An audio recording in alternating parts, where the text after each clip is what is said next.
예, 너무 아름다워요. 그죠? 너무 아름답네요. 그죠? 그래서 바이올린도 배우고 싶고, 좀 들으면서, 나도 바이올린 좀 배웠으면 좋겠다. 그 다음에 첼로. 내가 진짜 좋아하는 게 첼로였는데, 나도 첼로 좀 배웠으면 좋겠다. 이렇게 생각하면서, 내가 부러운 사람이 없는데, 아버지와 딸이 같이 협연을 하는데, 너무 부럽네요. 음악 가족이더라고요. 여러분, 아이들이 정서적으로 이렇게 악기를 하게 되면 굉장히 치유를 많이 받고, 그리고 정서적으로 굉장히 안정을 해요. 그래서 아주 실비로 이렇게 가르쳐 준다니까, 여러분도 기회가 되면 아이들은 좀 이렇게 이것저것 좀 가르쳐 볼 필요가 있다 싶습니다. 자, 하나님께서 여러분을 사랑하십니다. 다 같이 복창하고 우리 말씀 들어요. 하나님이 나를 사랑하신다. 자, 하나님이 사랑하는 증거는 여러분이 여기 앉아있는 거예요. 하나님이 버리면 여기 못 와요. 하나님은 사랑하는 자에게 말씀 듣는 자리를 기억나게 하고 말씀 듣는 자리에 데리고 와요. 하나님이 버리면 다 가는데 말씀 듣는 자리만 안 와요. 말씀을 듣지 않고 하나님의 메시지를 듣지 않고 하나님의 사람으로 살 수는 없습니다.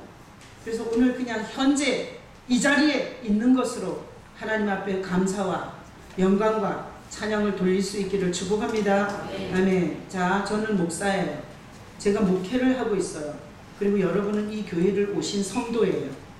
자, 그래서 저는 목사고 여러분은 성도예요. 그래서 목사는 목회를 하면서 목회 철학이라는 게 있어요.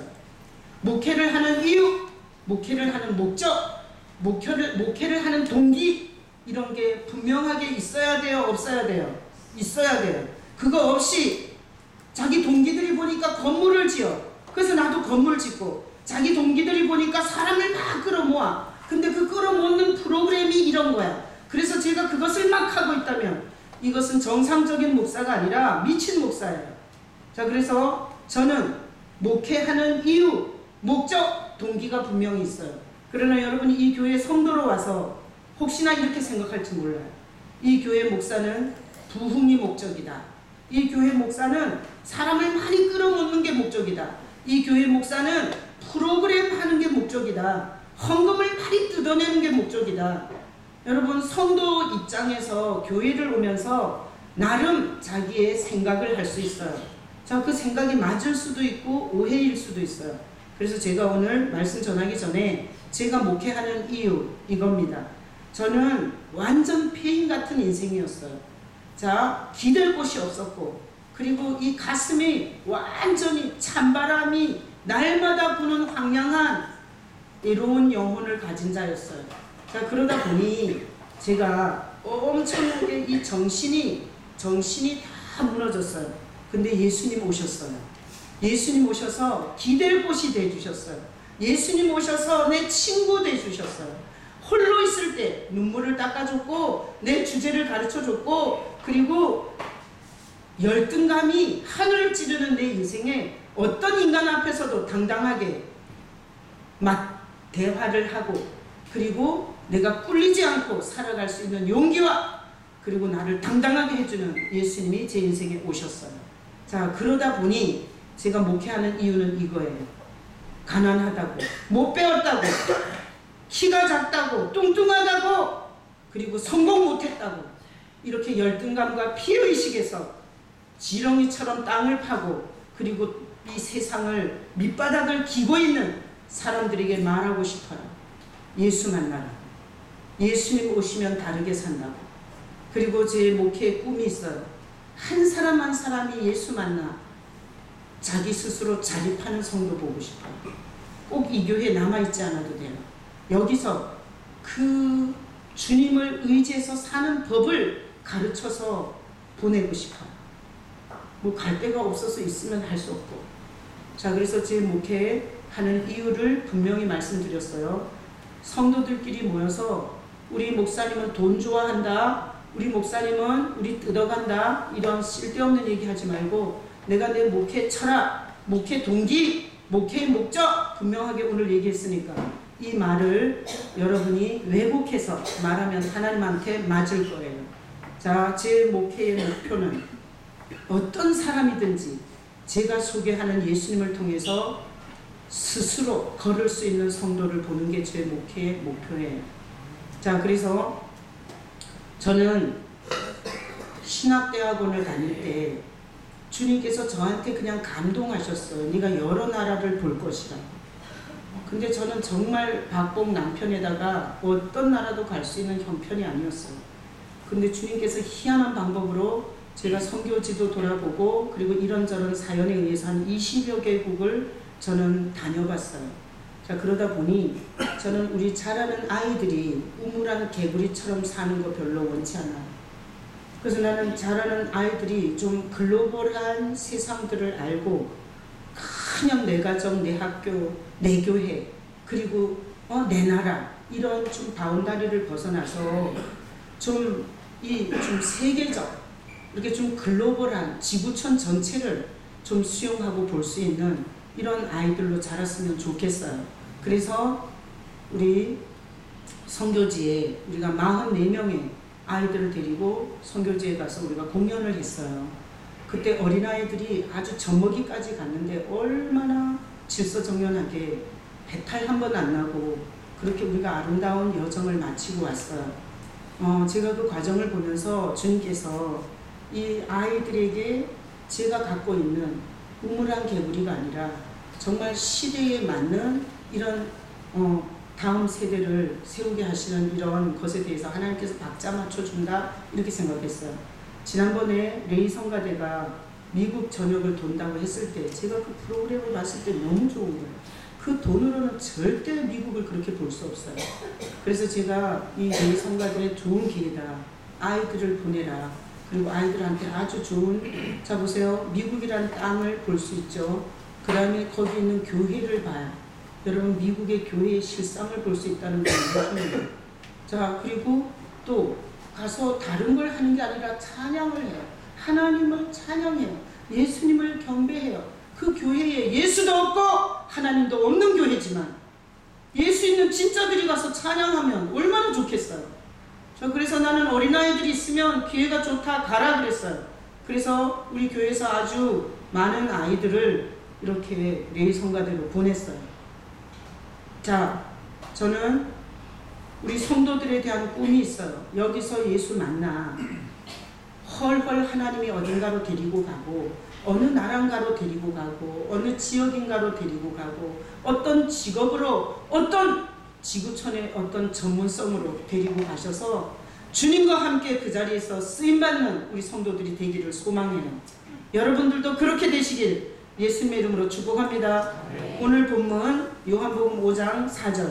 지난주에 본문이 있었는데 제가 이게 너무너무 메시지가 좋아서 제가 한 주 더 하려고요. 4절 같이 읽어봅니다. 이는 천사가 가끔 못에 내려와 물을 움직이게 하는데 움직이는 게 먼저 들어가는 자는 어떤 병에 걸렸든지 낫게 되리로라. 자, 베데스다 연못이에요. 이스라엘의 베들레헴에 있어요. 예루살렘에 있어요. 근데 이 연못은 거기다 박스 쳐요. 자, 4절 가끔에다 박스 쳐요. 가끔. 자, 가끔 이 물이 움직여요. 이 물이 움직이면 온갖 병자들이 거기 모여 있다가 이 물이 움직이면 누가 나요? 에? 먼저 들어가는 자가 어떤 병에 걸렸든지 나요. 자, 그러니 온갖 병자들이 여기 모여 있는데 물이 1년에 한 번 동해요? 아니에요. 가을에 동해요? 아니에요. 2년 후에 동해요? 아니에요. 10년 만에 한 번씩 동해요? 아니에요. 가끔이라는 건 기약이 없는 숫자예요. 100년이 지났는데 한 번도 안 동할 수도 있어요. 이 가끔이라는 건 법칙이 아니에요. 이거는 이렇게 변함없이 일어나는 일이 아니에요. 그냥 지 맘이야. 자, 그러니 한번 머릿속으로 상상을 해봐요. 베데스다라는 못이 있는데 물이 움직이는 데가 있어. 근데 그때 가장 먼저 들어가야 나. 그러니까 거기 온갖 병자들이 모여서 주변에 있는 사람은 다 경쟁자예요. 이 사람이 가다가 넘어져야 내가 제일 먼저 들어갈 수 있어요. 내가 이 사람을 제껴야 내가 낫는 거야.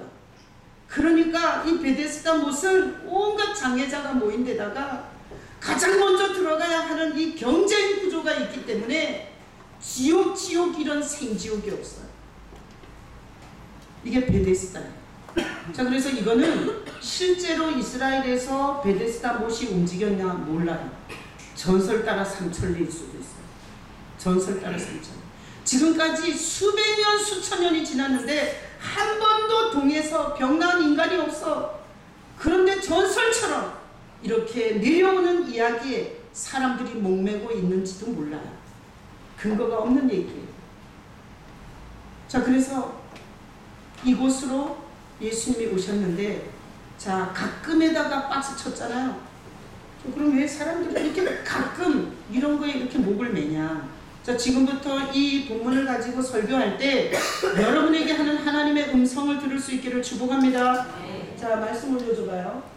자, 이사야 59장 1절로 2절 다 같이 읽어봐요. 여호와의 손이 짧아 원하지 못하신 거 아니요 귀가 둔하여 듣지 못하신 거 아니라 오직 너희 죄악이 너희와 하나님의 사이를 갈라놓았고 너희 죄가 그의 얼굴을 가려서 너희에 대해서 듣지 않으시게 하니라. 자, 하나님과 우리는 사이가 가까워요, 멀어요? 가까워요, 멀어요? 멉니다. 왜? 죄악이 하나님과 우리 사이를 멀게 했다는 거예요. 우리에게 온 죄악은 하나님을 만날 수 없는 관계를 만들었어요. 그래서 이사야 59장에서 하나님이 아무것도 못하는 그런 무능한 신, 돌신, 나무신이어서가 아니라 하나님이 전능하시지만 하나님이 모든 걸 할 수 있지만 네 죄악이 하나님 사이를 멀리 했기 때문에 하나님께서 하나님의 얼굴을 너한테 비칠 수가 없다는 거예요. 자, 그래서 우리 죄악이 지배하고 있는 인간은 하나님하고 사이가 멀어요, 가까워요? 멀어요. 아니, 제가 하는 얘기예요. 성경이 그래요.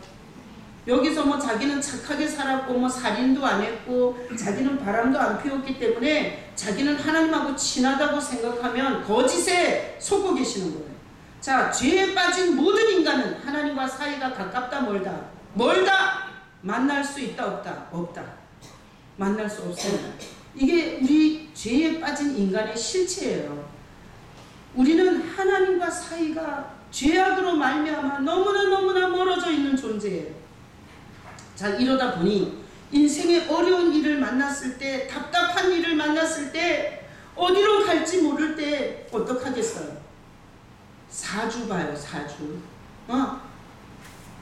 토종비결, 운명철학, 이름풀이, 관상, 손금, 무당, 가끔씩, 자, 이런 거, 사주팔자, 우리 하라 친정아버님 아주 신령하세요. 내가 지금까지 본 성도 중에 제일 신령했어요.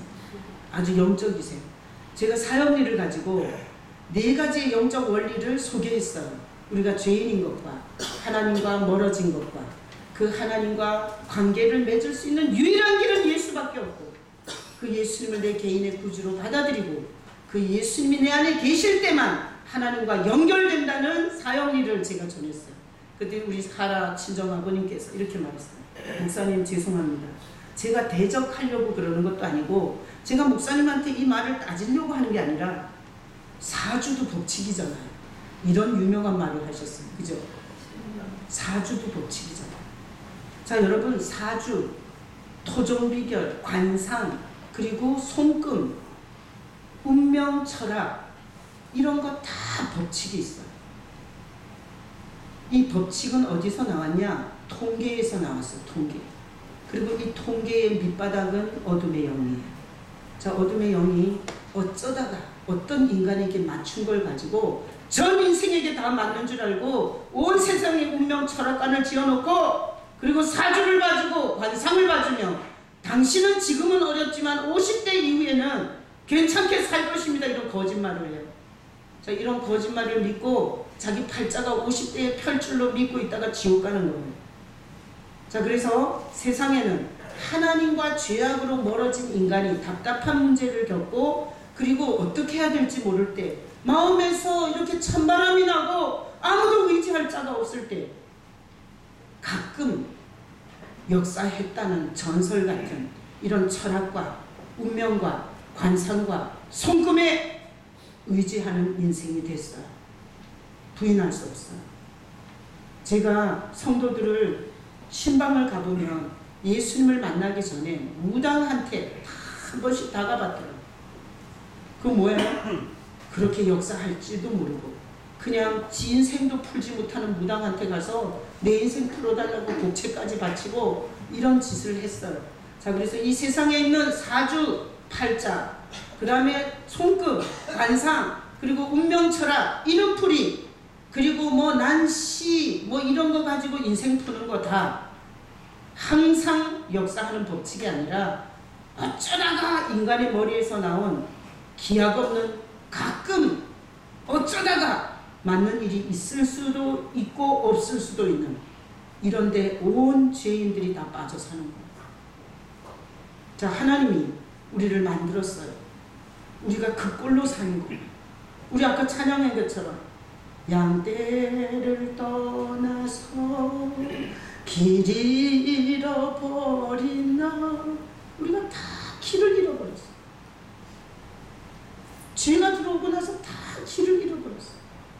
내가 누군지를 모르고 내가 어디서 와서 어디로 가는지를 모르고 내가 끝까지 왜 살아야 하는지를 모르는 길 잃어버렸어요. 하나님이 이런 우리 자기 호흡을 준, 자기 형상을 준 인간이 이런 꼬라지로 사는 우리가 너무너무 불쌍해서 하나님께서 가끔 물이 동하는 이 전설 같은 이야기에 목을 메고 사는 이 죄인들에게 항상 변함없이 어떤 사람에게도 역사하는 법칙으로 누가 오신 거예요? 예수님이 오신 거예요. 예수님은 가끔 동하시는 분이 아니에요. 예수님은 경쟁에서 만나는 분이 아니에요. 예수님은 항상 하나님과 함께 할 수 있는 우리의 목자로 오신 분이세요. 난 오늘 가끔에다가 박스치고 여러분이 지금까지 얼마나 근거 없는 가끔 전설 따라 삼천리 같은 그런 인생의 목을 메고 살았는지를 돌아보고 이 시간 이 설교를 들으면서 그런 것들이 생각나면 뭐 이런 것도 가끔이야. 제가 어떤 호레비가 나한테 중매 좀 해달라고 그래서 나한테 말했어요. 돈 많은 과부인데 빨리 죽을 사람 있으면 자기한테 소개해달라고. 안 웃어요? 자기 호레비야. 근데 돈 많은 과부인데 빨리 죽을 사람 있으면 자기한테 소개해달라고. 뭔 뜻이에요? 그 과부는 빨리 죽고 그 재산은 자기가 갖고 싶은 거. 웃지도 않아요. 응? 안 웃어요. 안 웃었는데. 자, 이런 것도 법칙일 수 있어. 야, 친구끼리. 야, 너 요새 돈 없어 힘들지? 그거 저기 암 걸려서 빨리 죽을 과부하고 결혼해. 그럼 각 죽고 나면 네 거 되잖아. 이런 것도 가끔 있을 수 있는 법칙인데 그 돈 와가지고 인간 구실 못하면 그게 복이겠어요? 자, 그러니 우리는 하나님이 보실 때 전혀 모든 사람에게 대입해서 결과가 그대로 일어나는 항상 좋은 결과가 오는 법칙을 모르고 살았어요. 그래서 세상에 귀가 얇은 사람은 별짓을 다 하고 사는 거예요. 하나님이 우리가 이렇게 사는 게 길을 잃어버리고 목적을 잃어버리고 자기 존재 가치를 잃어버리고 이렇게 사는 우리가 불쌍해서 하나님이 의논했어요. 성부, 성자, 성령 삼위께서 저 불쌍한 인간들을 어떻게 하면 좋겠냐. 길 잃어버리고 토종비결에 가고 사주팔자에 가고 운명론에 가는 저 불쌍한 인간들을 어떻게 하면 좋냐. 그리고 의논하셔서 성자 예수님께서 제가 죄악을 갚겠습니다. 하나님만이 죄악을 처리할 수 있습니다. 내가 죽어서 우리 장로님이 죄가 용서되겠어요? 내 죄는 어떡하고? 하나님만이 인간의 죄를 처리할 수 있어요.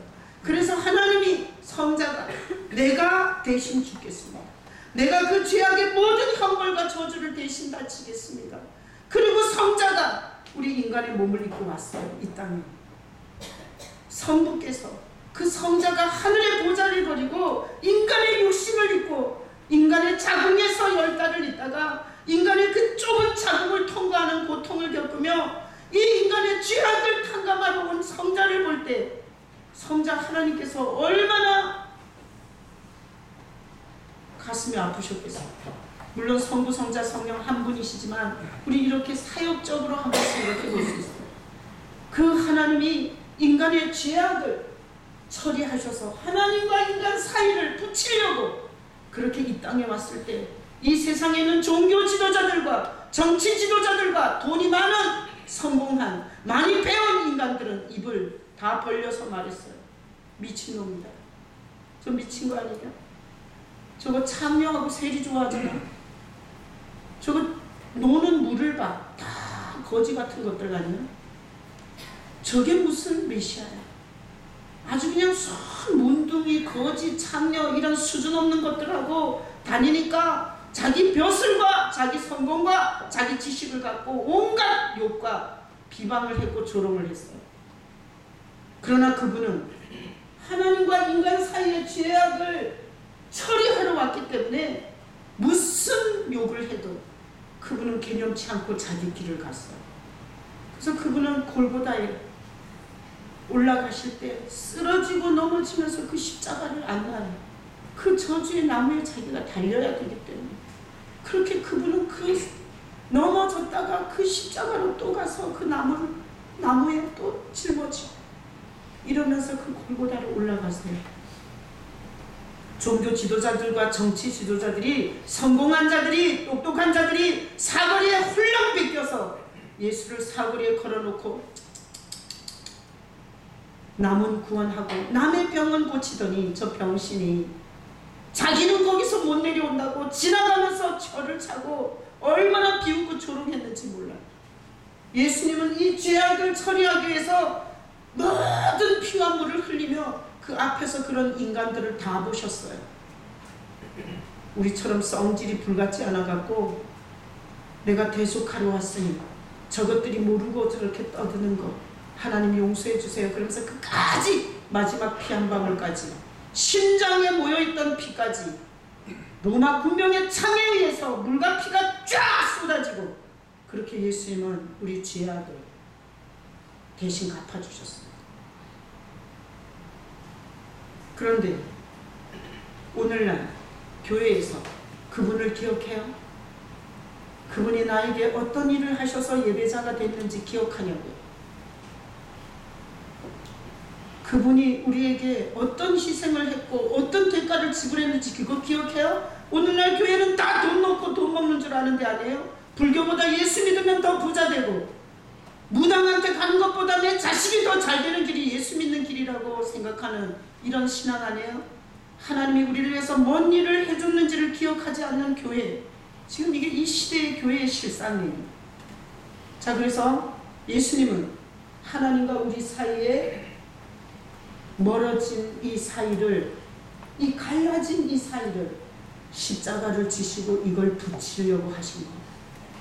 자, 그래서 교회에서 장로가 되고 인류 신앙을 나가서 목회자가 되고 안수를 받았다 할지라도 예수님이 자기 죄악을 위해서 한 일을 기억하지 못하는 신앙은 거짓 선지자예요. 가짜입니다. 교회에서 장로가 되고 전도사가 되고 목사가 되고 직분을 받았을지 모르지만 하나님이 보실 때는 가짜예요. 그거는 하나님 나라를 해칠 자들이. 자, 오늘 설교를 통해서 난 여러분들이 이런 그림을 그렸으면 좋겠어요. 예수님이 나에게 오기 전에 나는 하나님과 가깝다 멀다 만날 수 없어요. 근데 예수님이 내 죄를 위해서 십자가에서 희생하신 그 희생으로 말미암아 하나님과 내 멀어졌던 사이가 다리가 놓여져요. 그래서 하나님과 연결이 돼요. 그래서 하나님을 아버지라 부르는 거예요. 그냥 옆 사람이 하나님을 아버지라 부르니까 같이 불러요. 다 같이. 무슨 일이 일어나서 내가 하나님을 아버지라 부르는지 모르고 그렇게 해서는 관계가 형성되지 않습니다. 그래서 하나님과 멀어진 죄인은 하나님과 가까워질 수 있도록 엄청난 대가를 지불하신 분이 예수님이세요. 자, 그 예수님이 하나님이 아버지라는 걸 가르쳐줘요. 그래서 예수님이 오면 아빠, 아버지 이렇게 불러요. 아빠, 아버지. 예수님이 온 심령은 온갖 시달림을 시달리다가 이렇게 하나님 아버지 앞에 예배하러 오고 기도하러 오면 그렇게 집에 돌아온 것 같아요. 기댈 곳이 없고 말도 조심해야 되고 부부 사이에도 말 조심해야지 그냥 속에 있는 말 다 했다간 다 이혼해요. 어디에도 내 속에 있는 얘기를 다 털어놓으면 고장이 나. 그래서 말할 데가 없어, 인간은 다. 근데 예수님이 오시면 하나님 아버지, 아빠, 정말 인생이 기댈 수 있는 아빠를 만나요. 아빠는 든든해요. 아빠는 전능해요. 아빠는 인간 아빠 같지 않아요. 실수하고 이기적인 인간 아빠 같지 않아요. 그 예수를 통해서 만나는 하나님 아빠, 예배를 오면 그분의 품에 온 것 같아요. 일주일 내내 시간으로 가는 데마다 평가를 받아. 잘하니 못하니. 그리고 비교를 받아. 회사에서 다 그러는 거 아니에요? 회사 업무에 대해서, 실적에 대해서 다 비교하고, 그리고 경쟁 구조 속에서 너는 열등한 사원, 너는 고급 사원, 이런 평가가 끊임없이 고달프게 진행되는 게 우리 삶의 현장이잖아요. 근데 이렇게 하나님 아빠한테 오면 아빠, 아버지, 그렇게 예수님이 온 심령은 인생에서 가장 든든하고, 그리고 내 마음 저 밑바닥의 죄성과 내 그 간교함과 그 추악함을 다 알면서 내 인생에 찾아오신 아빠, 그분에 대한 호칭이 저 영혼 밑바닥에서부터 나와요. 하나님께서 길을 잃은 죄인들을 예수님을 보내서 아버지로 다가왔어요. 아버지. 난 우리 아버지가 천국 가고 안 계세요. 근데 그렇게 슬프지 않아. 그리고 그렇게 귀가 시리지 않아. 왜? 하나님 아빠가, 하나님 아버지가 내 배경이고 내 힘이고, 그리고 내 모든 얘기를 듣고 계시고, 그리고 용기를 잃었을 때 힘을 주시고, 상처받았을 때 어루만져 주시고, 하나님 아빠가 계시니 내 육신의 아빠 천국 갔다고 무덤에 가서 그렇게 고래고래 소리 지르며 온통 함을 쏟아내며 그렇게 운 적이 없어요. 제 동생 중에 예수 안 믿는 동생 하나 있어. 하나. 8명 중에 하나. 이 동생은 추석이 오면 아버지 무덤에 가서 얼마나 작년에 그렇게 울었대. 그래서 내가 그 얘기를 들으면서 얼마나 기댈 곳이 없습니까? 고급 공무원이에요. 밑에 직원들이 엄청 많아요. 얼마나 짐이 무겁고 삶이 힘든데 갈 데가 없는 거. 마누라한테 그렇게 갔다가는 마누라가 완전히 무시했을 거예요. 그러니 아버지 무덤에서 우리가 가기 전에 한 4시간 전에 가서 그렇게 무덤에서 울었다. 근데 나는 그 얘기를 듣는데 내 가슴에서 눈물이 나더라. 나는 쳐다보고 울 때가 있는데, 나는 바라보고 내 마음을 토해낼 때가 있는데, 걔는 없구나. 걔는 없어서 그 죽은 아버지의 무덤에 가서 그렇게 울었구나. 너무너무 불쌍하고 안 돼. 그래서 제가 여기 제일 먼저 써서 여기 올려놨어요. 제일 먼저 썼어요. 하나님이 좀 받아내. 내년 추석에 또 아버지 무덤에 가서 그렇게 울지 않게, 어느 술집 여자 앞에 가서 그렇게 신세탄을 하지 않게. 그래서 하나님이 죄로 만날 수 없는 사이가 된 우리를, 그 죄악을 예수 그리스도를 통해서 해결을 했습니다. 그리고 하나님이 아빠가 됐어요. 아빠. 여기 지금 교회 열려 다니면서 아빠 오는 사람 많죠? 하나님 아버지가 왠지 어색하고 내 인생에 힘이 되고 배경이 되지 않아. 근데 때려칠 수는 없어서 의무를 갖고 오는 거야. 이런 불쌍한 성도 여기 교회 안에 80% 있어요. 80%. 예수도 왜 아빠 쳐다봐? 아니 여기 무슨 하나님이 아빠가 안 된 사람 80% 있다고 하는데 아빠는 딱 쳐다봐서 아니 그냥 웃자고 한 얘기예요. 자, 이해하시겠어요? 자, 다음 보죠. 창세기 12장 1절로 2절 읽어봐요. 여호와께서 아브라함에게 이르시되 너는 내 고향과 친척과 아버지의 집을 떠나 내가 내게 보여줄 땅으로 가라. 내가 너로 큰 민족을 이루고 내게 복을 주어 내 이름을 창대하게 하리니 넌 복이 될지라. 자, 이거 누구 얘기예요? 아브라함 얘기예요. 자, 퀴즈. 아브라함이 하나님을 찾아간 거예요? 하나님이 아브라함에게 찾아온 거예요? 찾아왔어요. 자, 여호와께서 아브라함에게 찾아왔어요. 하나님은 어떤 인간에게는 찾아가고 왜 나한테는 안 와? 이렇게 따질 수 있는 부분이에요. 자, 아브라함에게 찾아오셨죠? 자, 다음 구절. 창세기 26장 2절로 3절 읽어봐요. 여호와께서 이삭에게 나타나 이르시되 애굽으로 내려가지 말고 내가 네게 지시하는 땅으로 거주하라. 이 땅에 거류하면 내가 너와 함께 있어 내게 복을 주고 내 이 모든 땅을 너와 내 자손에게 주리라. 내가 내 아버지 아브라함에게 맹세한 것을 이루고. 자, 이삭이에요. 이 밑에는 볼 것도 없어요. 자, 이삭에게 하나님이 찾아온 거예요? 이삭이 찾아간 거예요? 찾아왔어요. 나타나. 이삭이 아버지 죽고 나서 또 막 개나리 보찜 지고 그러고 정처 없이 살았어요. 근데 하나님이 나타났어요. 이건 찾아온 거예요. 그죠? 자, 아브라함에게 찾아오셨고 이삭에게 찾아오셨고 그 다음 구절. 자, 창세기 28장 13절 읽어봐요. 또 본즉 여호와께서 그 위에 서서 이르시되 나는 여호와니 너의 조부 아브라함의 하나님이요 이삭의 하나님이라. 내가 너의 땅을 내가 너와 네 자손에게 주리니. 자, 누구 얘기예요? 야곱 얘기예요. 자, 우리가 3대가 이렇게 내려가는 거 알죠? 아브라함, 이삭, 야곱. 근데 야곱이 정처 없이 도망치고 있을 때 여호와께서 그 위에 서서 나타나셨어요.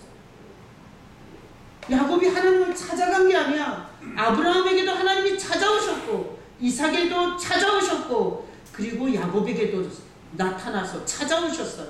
자, 도대체 이 찾아오신 이것이 도대체 뭐냐? 자, 다음 구절.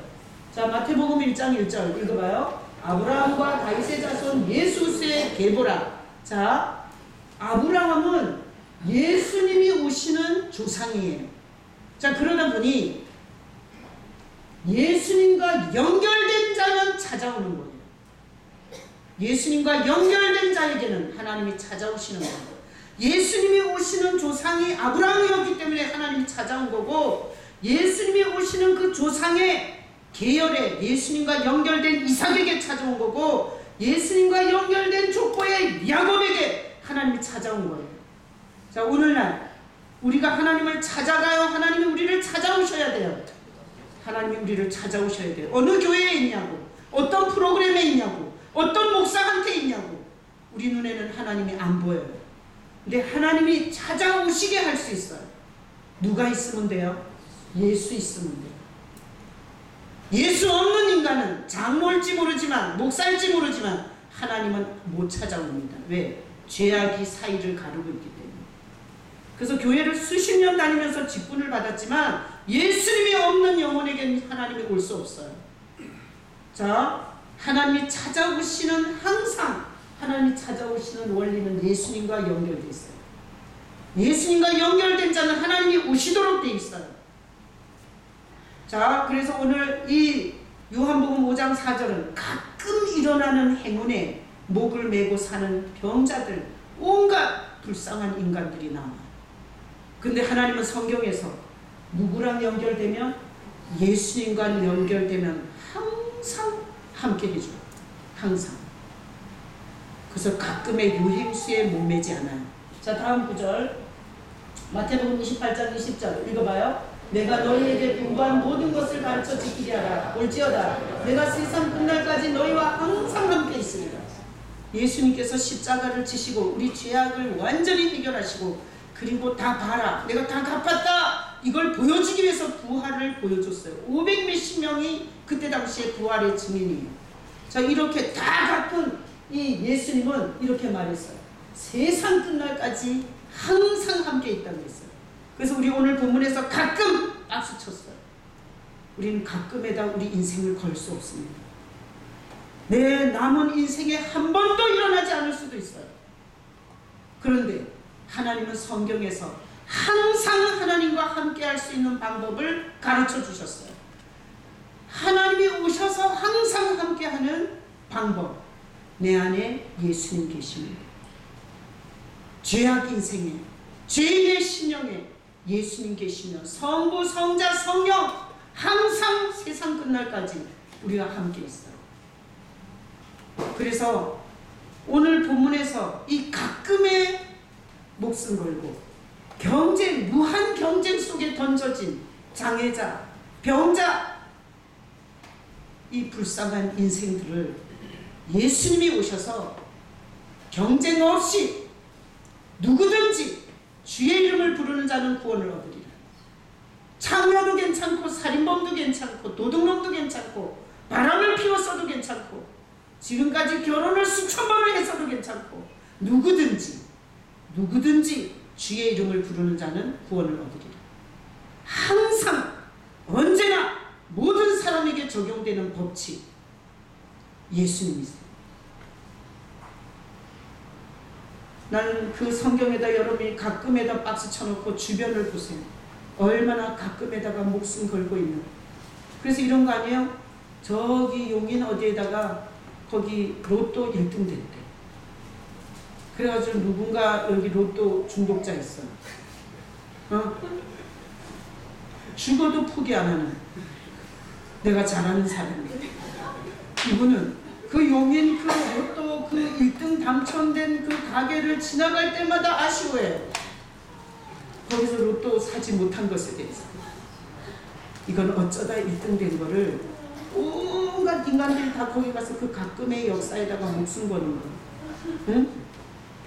자, 인생에서 가장 불쌍한 인간이 누군 줄 알아요? 가끔에다가 인생 거는 자예요. 가끔에다가. 이런 것도 가끔 아니에요? 자, 부동산 투자했더니 10배 올랐어. 그거는 그 시절에 있었을 수 있어요. 그것도 가끔이에요. 자, 그래서 하여튼 뒷북 치면 우리 크리스찬들은 오래 생각하다가 투자를 해갖고 마지막 막차를 많이 타요. 그래서 우리 이 정치에서 경제에서 당한 건 거의 크리스찬들이에요. 왜? 처음에는 선뜻 못해요. 다 좁쌀 영감들이라. 그래가지고 재구 또제다가 망할 때 투자하는. 그래서 주식에서도 부동산에서도 거의 망한 자들이 많아요. 그다 크리스찬들이에요. 자, 깨닫는 건 뭔지 알아요? 허황된 것에 꿈꾸지 마라. 이것이 주님의 메시지예요. 자, 그래서 제가 우리 아이들도 그렇고 우리 교인들도 그렇고 저는 이런 꿈을 꿔요. 여러분들이 제가 소개하는 예수를 만나 그 예수님과 함께 사는 훈련과 소개와 그리고 이런 과정에서는 여기 같이 있을 수 있어요. 그러나 여러분이 예수를 만나 항상 함께하는 그런 예수님을 만났을 때 주님께서 미국으로 데려가고 저기 뭐 제주도로 데려가고 광주로 데려가고 뭐 캐나다로 데려가고 이래도 저는 행복해요. 왜 그래요? 민들레가 씨앗을 맺어가지고 맨날 꿰차고 있어요. 민들레는 씨앗을 맺히면 헐 날려보내야 돼요.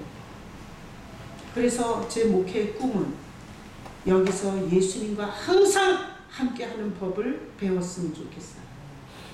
오늘 말씀 듣는 여러분들이 항상 함께 하시는 예수님을 이 교회에서 꼭 경험할 수 있고 만날 수 있기를 축복합니다. 그래서 제가 이 성가대를 보니까 출발하기 힘들어. 이게 재정적 문제가 막 터져가지고요. 근데 우리 중학교에 어떤 애가 있어요. 걔는 너무너무 미국을 보고 싶어 했어요. 근데 부모님하고 같이 미국 갈 기회가 있었는데 그게 캔슬됐어요. 왜 부모가 그 직장을 그만두는 바람에. 그래서 걔가 너무너무 상처를 입었어요. 근데 재정 문제로 말미암아 레이 성가대가 1월 달에 간다고 공포를 했어요. 그랬을 때 그 애가 너무너무 낙심을 하는 거예요. 그리고 목사님 나오고 얘기 좀 할 수 있어요? 그래서 들어와. 사무실에 데리고 갔는데 얘가 이러는 거예요. 목사님 막 통곡을 하고 오는 거예요. 목사님 나는 미국을 한번 보고 싶어요. 근데 자기는 내년 1월에 가면 고3이라 자기는 갈 수가 없대요. 근데 꼭 가고 싶대. 근데 내가 걔가 울어서 나도 같이 울었어요. 아, 그러면 미국이 뭐라고 이렇게 애한테 이렇게 눈물을 쭉 빼고 난리야. 속으로 그렇지만 걔는 그렇게 가고 싶다는데. 그래서 내가 말했어요. 기도해 줬어요. 하나님, 이렇게 가고 싶답니다. 주님이 이 눈물을 좀 보시고 주님이 역사해달라고 기도했어요. 그런데 그 단장이 갑자기 애들만 데리고 가겠다는 거야. 그래서 저는 그때 어떤 생각이 들었는 줄 알아요? 뭐 지 새끼를 보내든 말든 돈을 얼마를 냈든 말든 하나님께서 이 아이의 눈물을 기억하시고 이 팀을 순 애들만 있는 이 팀을 보내는구나 라고 아주 엄청 은혜 받았어요. 근데 출발하기 하루 전날 못 간다는 거예요. 돈이 없어. 그래가지고 부모들한테 다 물어봤어요. 더 내서라도 보낼 거냐. 그랬더니 부모들이 더 내서라도 보낸대. 왜? 아니 골치 아픈 애들 한 20일을 안 보는데 거기다 보내고 해외여행하고 집에서 부부하고 좀 사치기 삿바보 이런 거 하려고 지금 계획 다 짜놨는데 안 가니까 50만 원씩 더 내서라도 보내겠다 그랬어요. 그래서 가게 됐어요. 근데 저는 그날 진짜 기도 많이 했어요. 이 아이들이 비행기를 타야 가는 거야. 단장이 아직 티켓을 안 했대. 아니 이것들만 LA 공항에 내려가고 단장이 안 가면 어떡할 거냐. 그냥 타고 돌아와야 돼요. 그날 정말 기도했어요. 거짓말 아니에요. 하나님 앞에. 지혜권사가 가는 사람 다 새벽 예배 나오라 그랬어요. 그래서 부모들이 자식들 데리고 다 나왔어요. 근데 그날 본문이 뭐였냐 하면 이거예요. 바울이 예수로 아주 떡을 치는 분이잖아요. 예수로 충만한 분이잖아요. 그 바울이 자기 손수건, 이게 천막 깁는 게 직업이라 그 천막 깁던 앞치마 이거를 갖다가 병자에다가 올려놨더니 병이 났어요. 그랬더니 제사장 아들이에요. 그 목사 아들이나 마찬가지예요. 오늘날 보면 목사 아들이 보니까 뭐 별거 없어. 예수 이름으로 명하노니 떠나갈지어다 이러니까 귀신이 나가는 거야. 그래서 뭐 그 별거 아니네. 그리고 스게와의 제사장 아들 목사 아들 7명이 귀신 들린 자 하나 데려다가 예수 이름으로 떠나갈지어다 했어요. 그랬더니 그 귀신이 야 내가 바울도 알고 예수도 아는데 넌 뭐냐? 그리고 귀신이 확 덮쳐버렸어요. 그래가지고 홀랑 벗고 미친놈이 돼갖고 도망치는 본문이었어요. 그 애들을 데리고 나온 새벽 본문이. 그래서 내가 애들 다 있는 데서 이렇게 했어요. 예수님은 가짜에게는 역사하지 않는다. 예수를 가짜로 믿는 자에게는 역사하지 않는다. 오늘 예수를 가짜로 믿는 제사장 아들에게는 귀신을 쫓아내주지 않았다. 진짜에게만 역사한다. 진짜 예수 있어요. 하나님이 역사한다. 이렇게 애들한테 설교했어요. 그리고 가는 사람 다 앞으로 불러서 제가 안수기도 해줬어요. 한 사람 한 사람 이름을 불러서 하나님은 예수 없는 가짜에게는 역사하지 않는다. 예수가 진짜 있어야 보호하시고 지켜주신다. 이렇게 안수기도 했어요. 그런데 제가 정말 등에서 불이 나더라고요. 주님께서 아주 기뻐하는 기도였어요. 하나님은 어떤 인간이 빈탕이고 쭉정이고 가짜인데 역사하지 않아요. 그만큼 하나님이 멍청한 신이 아니에요. 하나님이 메시지 하셨어요. 나는 진짜 예수 있는 자에게 역사한다. 그렇게 메시지를 하셔서 그렇게 기도하고 보냈어요. 근데 가가지고 어쨌든 크루즈까지 타고 왔더라고요. 아이들이 어떻게 크루즈를 타요? 근데 저는 그 얘기를 듣고 하나님께서 이 아이들에게 할 수 있는 모든 은혜를 다 베풀었다. 그리고 들어보니까 빵꾸가 2번이나 났어. 고속도로를 달리다가. 근데 하나도 다친 사람 없이 다 살아서 돌아왔어요. 그래서 저는 하나님께 영광을 돌렸어요. 아이의 눈물을 보고 주님께서 이 여정을 허락하셨고 그리고 이 여정을 주님께서 주관하셨다. 아이들이 뭔가 보고 깨달은 게 있어요. 근데 제가 돌아와서 지혜권사가 나한테 이랬어요.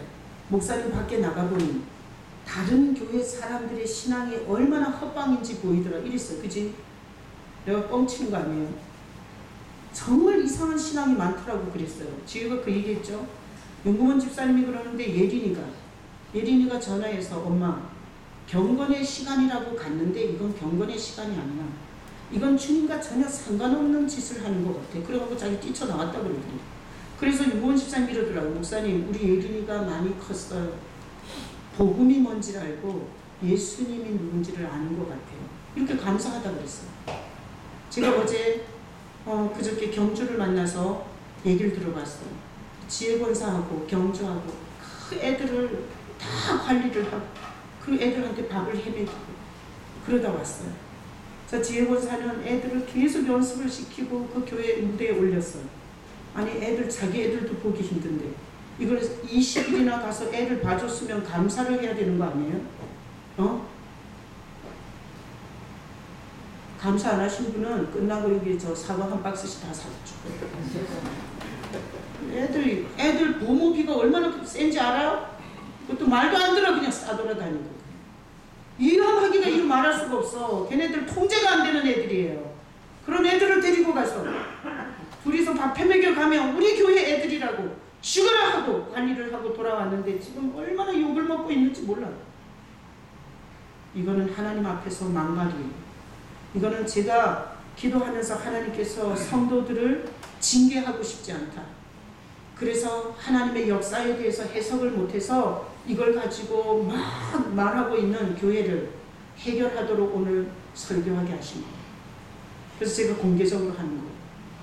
자, 그래서 자기 새끼들을 20일 동안 밥해 먹여가며 위험하지 않게 보호해주고 지켜준 지혜권사와 경주 집사한테 감사하셔야 되고요. 제가 보니까 갔다 와서 문제가 비용을 못 받, 거기 남은 돈을 못 받아요. 여러분, 그건 하나님 앞에 기도하면서 해결하셔야 돼요. 그걸 갖고 남 탓을 하고, 그걸 갖고 막 교회를 분란을 시키고 말을 하면 하나님이 가만 안 둘 거예요. 말 조심하셔야 돼요, 지금. 그래서 거기서 1달러를 1,000원에 준다 그래갖고 많이 환전하신 분 회개하셔야 돼요.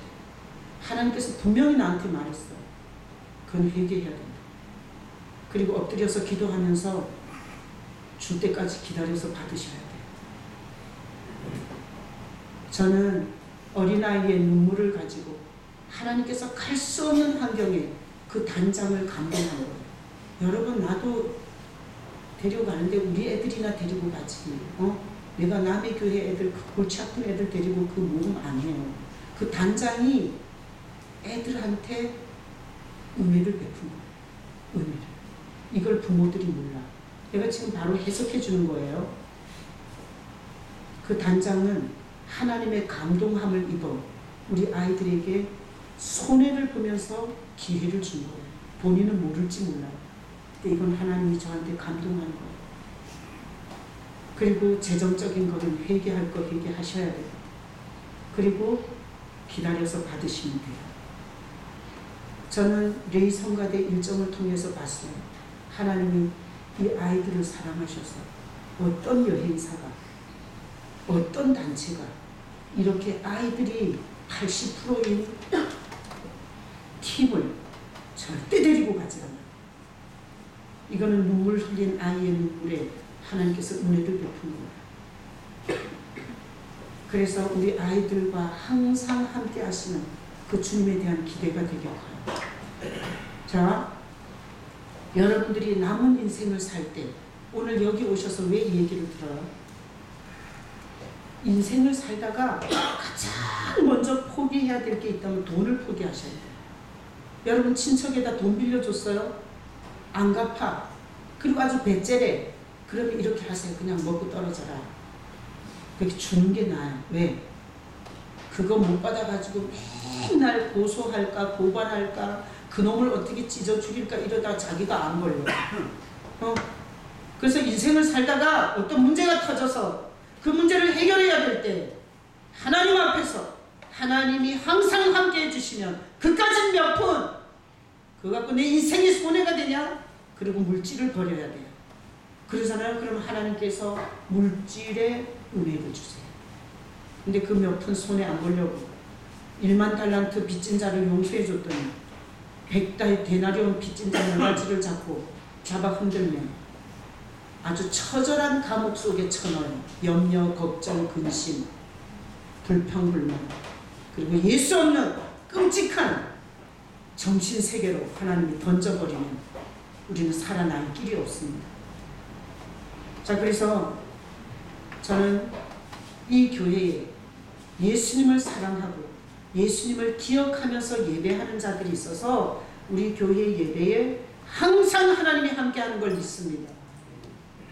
여러분의 심령이 교회에 와서 직분이나 따고 무슨 세력이나 형성해서 교회에서 좀 거들먹거리고 뭔가 영향을 주려는 목적이 없고 내가 예수님을 만나 정말 내 인생 여러 가지 주제 있지만 내 자립해서 당당하게 살고 싶다라는 꿈을 가진 성도에게는 하나님께서 세상 끝날까지 항상 함께 해주는 그런 은혜를 주실 줄로 믿습니다. 자, 다음 구절 시편 103편 1절로 5절 읽어봐요. 내 영혼아 여호와를 송축하라. 내 속에 있는 것들아 다 그의 거룩한 이름을 송축하라. 내 영혼아 여호와를 송축하며 내 모든 죄를 잊지 말지어다. 그가 내 모든 죄악을 사하시며 내 병을 고치시며. 자, 예수님이 함께 하시면서 하는 일이 이거예요. 1번 죄악을 용서해줘. 그럼 여러분의 심령에 예수님이 함께 계시길 축복합니다. 죄악을 사해줘. 그래서 그 끔찍한 죄악에서 나를 풀어줘. 예수님이 있으면서 하는 사역이에요. 1번.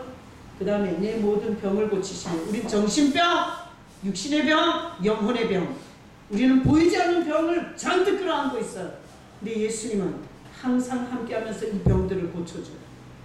여러분이 항상 주님이 함께하면서 예수님이 영병이든 정신병이든 육체적인 병이든 주님이 고쳐주시는 은혜가 있기를 축복합니다. 다음 구절.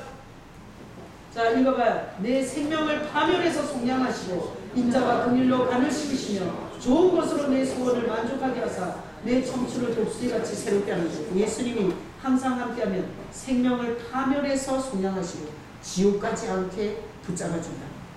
여러분, 파멸이 뭐예요? 사업이 망하는 거예요? 파멸이 암이 걸리는 거예요? 파멸이 자식이 밖에 떨어지는 거예요? 파멸은 영원히 나올 수 없는 지옥에 처박히는 거예요. 자, 예수님이 함께하면 내 생명을 파멸해서 건져줘요. 여러분 심령에 예수님이 항상 함께 있기를 축복합니다. 아멘. 자, 인자는 사랑이에요. 내가 그렇게 못된 짓거리를 했는데 사랑해 주시고 불쌍히 여겨서 인자와 긍휼에 간을 씌워서 좋은 것으로 우리 소원을 만족하게, 그래서 청춘을 독수리 같게. 그래서 이래 예수님이 항상 함께하면 내 색깔을 찾아요. 내 색깔, 내 하나님이 기뻐하는 계획을 찾을 수 있어요. 하나님이 기뻐하는 인생으로 살 수 있어요. 자, 그래서 제가 예수님이 오셨어요. 나는 사람들 앞에 설 수 없는 겁쟁이에요. 예수님이 오셔서 나를 설교자로 살게 하셨어요. 설교가 너무 좋아서. 왜? 설교를 하면서 내가 은혜를 받으니까. 그래서 저는 다시 죽어서 태어나도 설교자로 살고 싶어요. 내가 아까 첼로와 바이올린 소리가 너무 좋아서 한순간 뿅 갔지만 그래도 나는 설교자로 살다가 죽고 싶어. 이걸 누가 찾아줬냐? 우리 아버지는 내가 말을 이렇게 잘하는지 몰랐어. 우리 엄마는 내가 사람들을 두려워하지 않는다는 걸 몰랐어요. 그래서 우리 집에서 나를 겁쟁이라고 별명을 붙여놨어요. 근데 하나님 아버지가 예수를 통해서 아무도 찾아주지 못하는 내 인생을 찾아주셨어요. 그래서 나는 이 교회에서 예수님 설교를 듣고 예수님을 만나게 되면 훨훨 자기 인생을 살 수 있는 행복한 인생들이 여기서 나올 거라고 믿습니다. 여러분이 그 주인공이시길 예수님의 이름으로 축복합니다. 아멘. 제가 성찬 떡, 예수님이 갈갈이 찢긴 우리에게 저주와